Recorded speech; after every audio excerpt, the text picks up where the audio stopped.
ಎಲ್ರಿಗೂ ಸ್ವಾಗತ. 2024 ಆಗಸ್ಟ್ 9ರಂದು ನಾಗರ ಪಂಚಮಿಯನ್ನು ಆಚರಿಸಲಾಗುತ್ತಿದೆ. ನಾಗದೇವರ ಜೊತೆಗೆ ಶಿವನ ಪೂಜೆ ಮಾಡುವ ಈ ಹಬ್ಬದಲ್ಲಿ ಏನು ಮಾಡಬೇಕು, ಏನು ಮಾಡಬಾರದು ಎಂಬುದರ ವಿವರವನ್ನು ಇಲ್ಲಿ ತಿಳಿಯೋಣ ಬನ್ನಿ. ಪ್ರಾದೇಶಿಕ ಪದ್ಧತಿಗಳಿಗೆ ಅನುಗುಣವಾಗಿ ಭಾರತದಾದ್ಯಂತ ನಾಗರ ಪಂಚಮಿಯನ್ನು ಆಚರಿಸಲಾಗುತ್ತದೆ. ನಾಗರ ಪಂಚಮಿಯ ಹಬ್ಬದ ದಿನ ಶಿವನನ್ನು ಪೂಜಿಸುವುದು ಅತ್ಯಂತ ಮಂಗಳಕರ ಎಂದು ಪರಿಗಣಿಸಲಾಗಿದೆ. 2024 ಆಗಸ್ಟ್ 9ರಂದು ಎಲ್ಲೆಡೆ ನಾಗರ ಪಂಚಮಿಯನ್ನು ಶ್ರದ್ಧಾಭಕ್ತಿಯಿಂದ ಆಚರಿಸಲಾಗುತ್ತದೆ. ನಾಗರ ಪಂಚಮಿ ಹಬ್ಬದ ದಿನ ಯಾವ ಕೆಲಸಗಳನ್ನು ಮಾಡಬೇಕು, ಯಾವ ಕೆಲಸಗಳನ್ನು ಮಾಡಬಾರದು, ಇದರ ಹಿಂದಿನ ಕಾರಣವೇನು, ಏನೆಲ್ಲ ಸಕಾರಾತ್ಮಕ ಫಲಗಳಿವೆ, ಜೀವನದಲ್ಲಿ ಏನೆಲ್ಲ ನಕಾರಾತ್ಮಕ ಫಲಿತಾಂಶಗಳು ಇವೆ ಎಂಬುದನ್ನು ಇಲ್ಲಿ ತಿಳಿಯೋಣ ಬನ್ನಿ. 1. ಅತಿ ಮುಖ್ಯವಾಗಿ ಎಲ್ಲ ಭಕ್ತರು ಗಮನಿಸಲೇಬೇಕಾದ ಮುಖ್ಯ ವಿಚಾರವೆಂದರೆ ನಾಗರ ಪಂಚಮಿಯ ದಿನದಂದು ಯಾವುದೇ ಕಾರಣಕ್ಕೂ ಹಾವಿಗೆ ಅಪ್ಪಿತಪ್ಪಿಯೂ ಹಾಲು ಉಣಿಸಬೇಡಿ. ನಾಗರ ಹಬ್ಬದ ದಿನದಂದು ಮಾತ್ರವೇ ಅಲ್ಲ, ಯಾವುದೇ ದಿನವೂ ಹಾವಿಗೆ ಹಾಲು ಹಾಕಬಾರದು. 2. ಕಬ್ಬಿಣದ ಬಾಣಲೆಯಲ್ಲಿ ಅಡುಗೆ ಮಾಡಬಾರದು.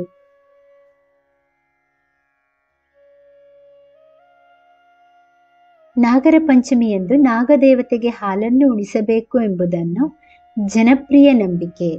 ಆದರೆ ಹಾಗೆ ಮಾಡುವುದು ಒಳ್ಳೆಯದಲ್ಲ. ಹಾವಿಗೆ ಹಾಲವು ವಿಷಕ್ಕಿಂತ ಕಡಿಮೆಯಲ್ಲ ಎಂಬುದು ವೈಜ್ಞಾನಿಕ ಕಾರಣ. ಹೀಗಾಗಿ ಜೀವಂತ ನಾಗರ ಹಾವಿಗೆ ಹಾಲು ಉಣಿಸಬಾರದು. ನಿಮ್ಮ ಭಕ್ತಿಗಾಗಿ ನಾಗರ ಪ್ರತಿಮೆಗೆ ಹಾಲಿನ ಅಭಿಷೇಕ ಮಾಡಿ. 3. ನಾಗರ ಪಂಚಮಿಯ ದಿನ ಭೂಮಿ ಅಗೆಯುವುದು ಅಥವಾ ಹೊಲಗಳನ್ನು ಉಳುಮೆ ಮಾಡಬಾರದು ಎಂದು ಹೇಳಲಾಗುತ್ತದೆ. ಏಕೆಂದರೆ ಈ ವೇಳೆ ಹಾವುಗಳಿಗೆ ಹಾನಿ ಮಾಡಲಾಗುವುದು. 4. ನಾಗರ ಪಂಚಮಿಯಂದು ಸೊಪ್ಪನ್ನು ಕೀಳಬಾರದು. 5. ನಂಬಿಕೆಗಳ ಪ್ರಕಾರ ನಾಗರ ಪಂಚಮಿಯ ದಿನದಂದು ಸೂಜಿ, ಚಾಕು ಮುಂತಾದ ಹರಿತವಾದ ಮತ್ತು ಚೂಪವಾದ ವಸ್ತುಗಳನ್ನು ಬಳಸಬಾರದು ಎಂಬ ನಂಬಿಕೆ ಇದೆ.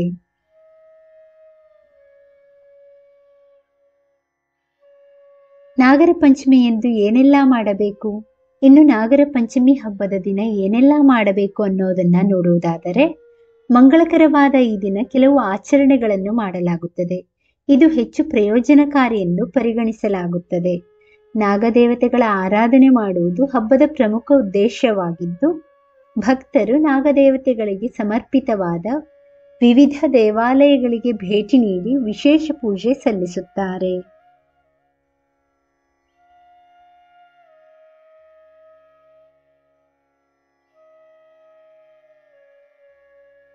ಮನೆಯಲ್ಲಿ ಪೂಜೆ ಮಾಡಲು ಇಷ್ಟಪಡದವರು ಸಣ್ಣ ನೈವೇದ್ಯದೊಂದಿಗೆ ಹಾಲು, ಹೂವು ಮತ್ತು ಅರಿಶಿಣವನ್ನು ಅರ್ಪಿಸಿ ಧಾರ್ಮಿಕ ಕ್ರಿಯೆಗಳನ್ನು ನಡೆಸುತ್ತಾರೆ. ಪೂಜೆಯ ಜೊತೆಗೆ ಸರ್ಪದೇವತೆಗಳಿಗೆ ಮೀಸಲಾದ ನಿರ್ದಿಷ್ಟ ಮಂತ್ರಗಳನ್ನು ಪಠಿಸುತ್ತಾರೆ. ಇದು ಅದೃಷ್ಟ ಮತ್ತು ದುಷ್ಟರ ವಿರುದ್ಧ ರಕ್ಷಣೆ ನೀಡುತ್ತದೆ ಎಂದು ನಂಬಲಾಗುತ್ತದೆ. ನಾಗರ ಪಂಚಮಿಯಂದು ಉಪವಾಸವನ್ನು ಆಚರಿಸಲಾಗುತ್ತದೆ.